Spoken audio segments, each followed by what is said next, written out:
নমস্কার বন্ধুরা, আমার শখের রান্নাঘরে সবাইকে অনেক স্বাগত জানাই। আজ আমি আবার চলে এসেছি নতুন একটা রেসিপির ভিডিওর সাথে। আজকের রেসিপিটাই কিন্তু সম্পূর্ণ নিরামিষ হতে চলেছে, আর এটা হচ্ছে অষ্টমী স্পেশাল বলতে পারেন বা সপ্তমী স্পেশাল, যেদিন আপনারা নিরামিষ খেয়ে থাকেন সেই দিনই এটা বানাবেন। একদম পারফেক্ট কম্বো লুচি, পরোটা, রুটি বা ভাতের সাথে। আজকের রেসিপির নাম হচ্ছে আলু পটলের নারকেলি দম। চলুন উপকরণে কী কী আছে দেখে নিই। প্রথমে আছে পটল, নুন, চিনি, কাঁচা লঙ্কা, কালো সরষে, আলু, সরষের তেল, সাদা সরষে, নারকেল কোড়ানো। এটাই হচ্ছে আজকের উপকরণ। তারপর প্রথমে আমরা একটা মিক্সার গ্রাইন্ডারে কালো সরষে, সাদা সরষে এবং আমরা এখানে অ্যাড করছি 2 থেকে 3টে মতো লঙ্কা বা 2টো লঙ্কা, যেটাই দেবেন, আর একটু পরিমাণ নুন দেওয়ার পর একটু জল দিয়ে এটার আমরা পেস্ট বানিয়ে নেব। তারপর প্রথমে একটা কড়া চাপিয়ে তার মধ্যে সরষের তেল দিয়ে তেলটা ভালোভাবে গরম করে নিয়ে আমরা পটল আর আলুগুলো ভেজে দেব নুন আর হলুদ দিয়ে। নুন আর হলুদটা কিন্তু আগে থেকে মাখাবো না, তেলে দেওয়ার পর একটু ফ্রাই হওয়ার পর আমরা কিন্তু নুন আর হলুদটা অ্যাড করব। দেখতেই পাচ্ছেন, আপনার ভিডিওটা দেখতে থাকুন, তাহলেই বুঝতে পারবেন যে আমি কীভাবে বানিয়েছি জিনিসটা।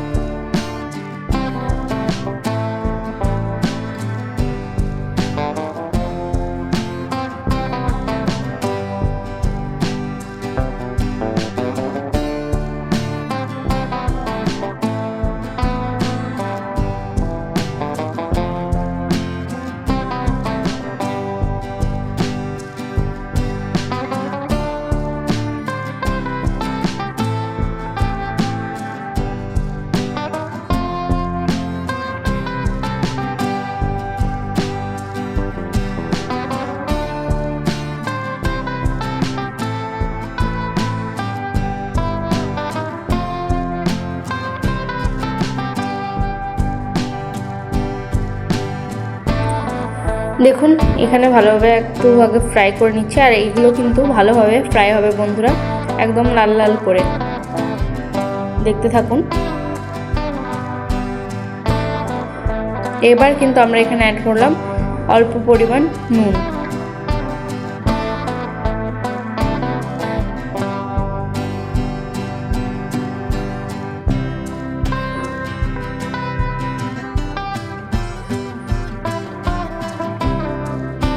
দেখুন পটলগুলো কিন্তু আমরা খুব ভালোভাবে লাল লাল করে ভেজে নিচ্ছি।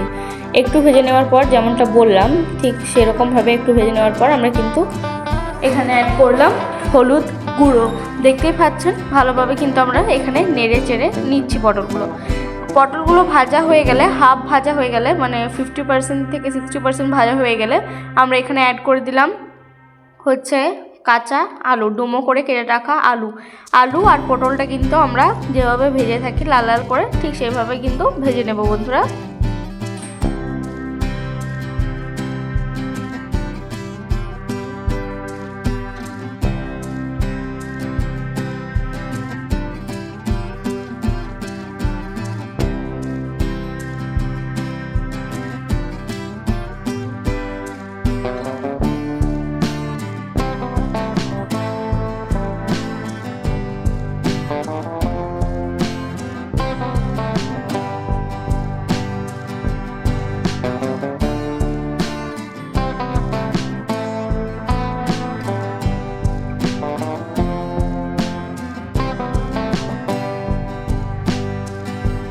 দেখতেই পাচ্ছেন আমাদের আলু ও পটল ভাজা একদম কমপ্লিট।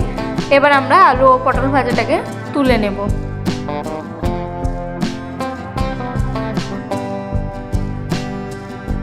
দেখতেই পাচ্ছেন আলু ও পটলটা কিন্তু খুব ভালোভাবে লাল লাল করে বন্ধুরা ভাজা হয়ে গেছে।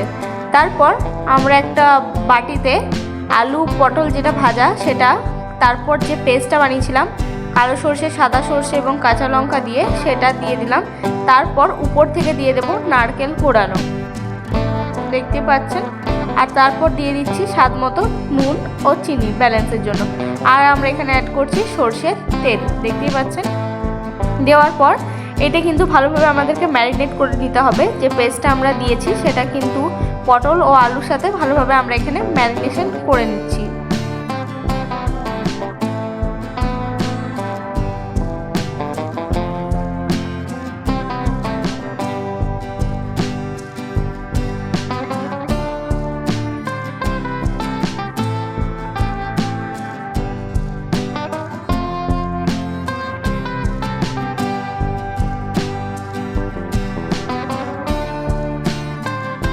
আমাদের কিন্তু এখানে ম্যারিনেশন পুরো কমপ্লিট হয়েই গেছে, দেখতেই পাচ্ছেন খুব সুন্দরভাবে কিন্তু ম্যারিনেশন করিয়ে নিয়েছি।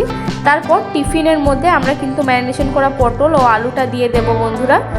আর হ্যাঁ, আপনারা যদি চান কোনো স্টিলের জিনিসেও করতে পারেন, যেটাতে ঢাকা দিয়ে ভালো করে, এটা যাতে ভাপে হবে তো তাই এটা আপনারা যতটা পারবেন মানে ঢাকা দেওয়ার জিনিসের মধ্যেই করতে পারেন। আমি বলবো সেফ বলতে টিফিন দিয়ে করাটাই বেশি সেফ হবে এটার মধ্যে। দেখতে পাচ্ছেন পটল ও আলুটা কিন্তু আমরা ভালোভাবে টিফিনের মধ্যে সেট করে দিচ্ছি বন্ধুরা।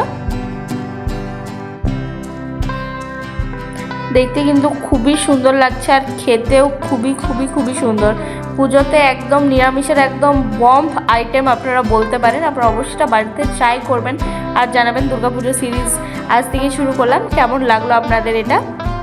তার সাথে আমরা একটু বাটি ধোয়া জল দিয়ে দিলাম, যে বাটির মধ্যে আমরা আলু পটল ও ম্যারিনেশনটা করেছিলাম সেইটার মধ্যে জল দিয়ে একটু বাটি ধোয়া জল, তারপর অ্যাড করছি 2 থেকে 3টে কাঁচা লঙ্কা। আপনারা যে পরিমাণ ঝাল খেতে চান সেই পরিমাণ কাঁচা লঙ্কা ইউজ করবেন। আর উপর থেকে 2 থেকে 3 চামচ মতো আমরা সরষের তেল ছড়িয়ে দিলাম। ছড়িয়ে দেওয়ার পর এটা ঢাকা দিয়ে জলের মধ্যে এটাকে ভাপতে দেব। দেখতে পাচ্ছেন আমরা কিন্তু স্ট্যান্ড দিয়ে দিয়েছি। এবার এটাকে রেখে আমরা ঠিক আধ ঘন্টা মতো এটাকে ভাপতে দিয়ে দেব, 30 মিনিটস। দেখুন 30 মিনিট পর আমরা ঢাকা খুলে নিয়েছি। এবার এটাকে আমরা গরম গরম সার্ভ করব। আর রেডি আমাদের পটল আলুর নারকেলি দম। আপনাদের কেমন লাগছে আপনারা অবশ্যই এটা কমেন্ট করে জানাবেন। আর দেখুন খুব সুন্দর লাগছে দেখতে। এবার শুধু প্লেটে সাজিয়ে সার্ভ করুন। আর আপনাদের আত্মীয় স্বজনের কাছে বা বাড়ির লোকের কাছে জানতে চান যে এটা কেমন হয়েছে, আর আপনারাও ট্রাই করে জানাবেন কেমন হয়েছে রেসিপিটা, আপনাদের কেমন লাগলো। আজ আবার আসবো নতুন কোনো ভিডিওর সাথে। ভালো লাগলে ভিডিওটা অবশ্যই কী করতে হবে বলুন তো, like comment share and subscribe করতে ভুলবেন না। আর ভিডিওটা যদি ফেসবুক থেকে দেখে থাকেন তাহলে অবশ্যই ফলো করে দেবেন। সকলে খুব ভালো থাকবেন, সুস্থ থাকবেন, সুস্থ স্বাভাবিকভাবে পুজো কাটান। চলুন আবার আসবো একটা নতুন দুর্গাপুজো সিরিজ নিয়ে। সবাই খুব ভালো থাকবেন, সুস্থ থাকবেন।